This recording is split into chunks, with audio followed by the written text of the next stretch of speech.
made shots. KD took 23.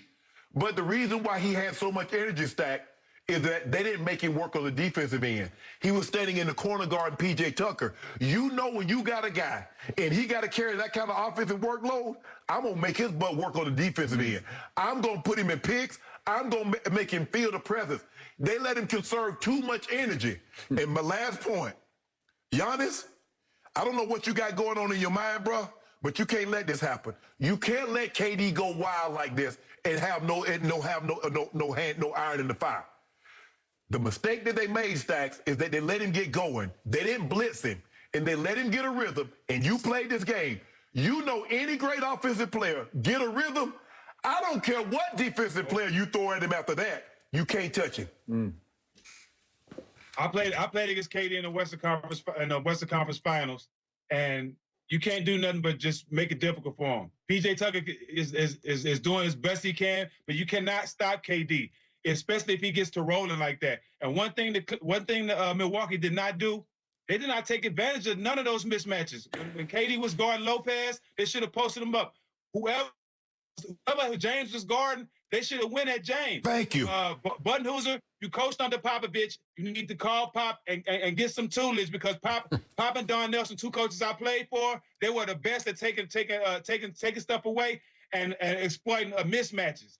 Milwaukee did not do that at all last night, and they paid for it. So, Steven, I see quite a collection behind you right now. Any KDs up in that sneaker collection?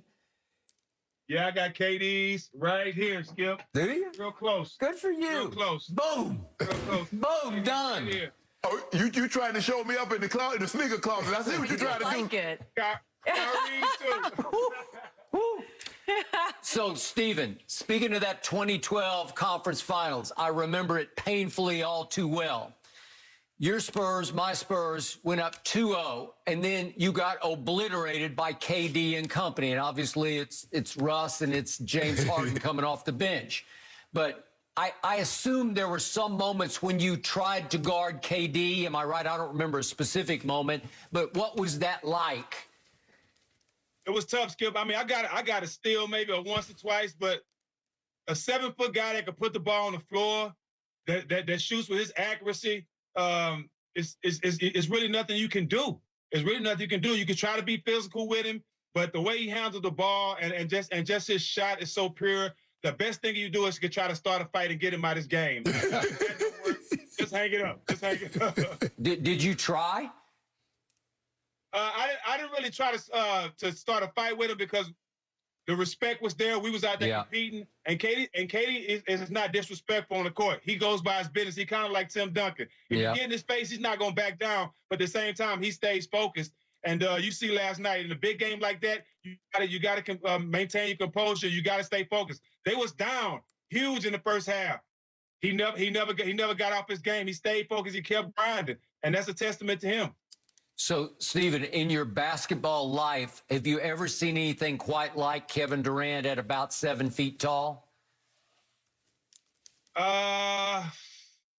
I haven't. Honestly, I haven't. Dirk was, shooting-wise, Dirk was real close, but KD does way more. He can handle the ball, and he can handle the ball like better than a lot of people my size, the way he handles the ball. But to say he don't lift weights, to say he's not strong, and to still be so effective scoring, that says a lot about his talent, Skip. So are we looking at finally the best player on the planet right now in Kevin Durant? We've been saying that for a while, man. We've been saying there's no knock against LeBron. LeBron and KD, I've always put them on the same notch because they've both been dominant and they can take over anytime they want to. But I just think the magnitude of the game, they lose that game, this season is over. Yep. They're going back to Milwaukee, they definitely losing that game. But it said a lot about this team. You know, it said a lot about these guys. Jeff Green, we can't forget about Jeff Green. Uncle Jeff was huge. Harris couldn't throw a skittle in the ocean. You know what I mean? But I say this all the time too, Shannon and Skip. You have your shooters that's knockdown shooters in regular season, but when it comes to these playoffs, they can't hit a shot. And I think for Jeff Green to step up, knowing that Harris and the rest of those guys not playing well, KD, man, you got to give him his props, man. He did what everybody was expecting him to do. So my final point about all this is the reason Kevin's performance was so special and all-time spectacular is that James Harden wasn't spectacular. I can't even still get it in my head how bad James Harden was last night because he played without even really playing. He just protected his hamstring for 46 straight minutes to the point he became a liability on offense and obviously especially on defense. Right. This is a man who led the league in scoring 3 straight years, who averaged 1 year 36 a game, who in the closeout game of the previous series against Boston went 34, 10, and 10. And you want to talk about a shell of yourself? And Kevin had to win in spite of James. I know he appreciated James was out there for him, but that's all James was out there. Because, Stacks, when you look at this, there are very few times that animals pass up an easy meal to catch the fastest prey.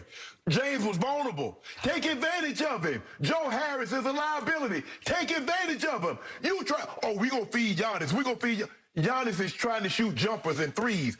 He gets on the block. He got Jeff Green. Jeff Green's what, 6'7"? And he's shooting fadeaways. He gets James Harden. James Harden waves off a double team to take Giannis one-on-one on the low block, and Giannis fades away. That's the problem. Brook Lopez, you're 7 feet. Yes, you have three-point range, but can you get your butt down on the block? Can you take advantage of your height? You're a big team, and you play small. All y'all want to do is jack up threes. And Giannis? Hey, you know what, Shannon? Even though James didn't do much, a lot of times just having his presence out there gives everybody else confidence. Yes. And you know what it did too?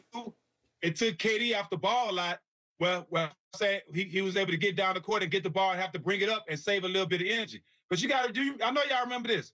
Drew Holiday had James on him one play, drove right by him. Thank you. Back down the next play and shot a three. Yes. You can't do that. And this is my hot take for the day. Middleton's the most talented player on their team, and they need to start treating him like it. He can do all that. He can do everything on the court. You can't really take anything from him. Giannis has 2 moves, and they taking that spin away from him now. So Middleton is the best player on the team. They got to start treating him like it and start running the offense more through him if they want to get out the series. But what did you see yesterday, the last 5 minutes of the ball game? You saw KD leave P.J. Tucker and says, I got Middleton because he's the guy who can beat us. What did you see Giannis do? He the best player on the planet. I was just hoping he missed. What?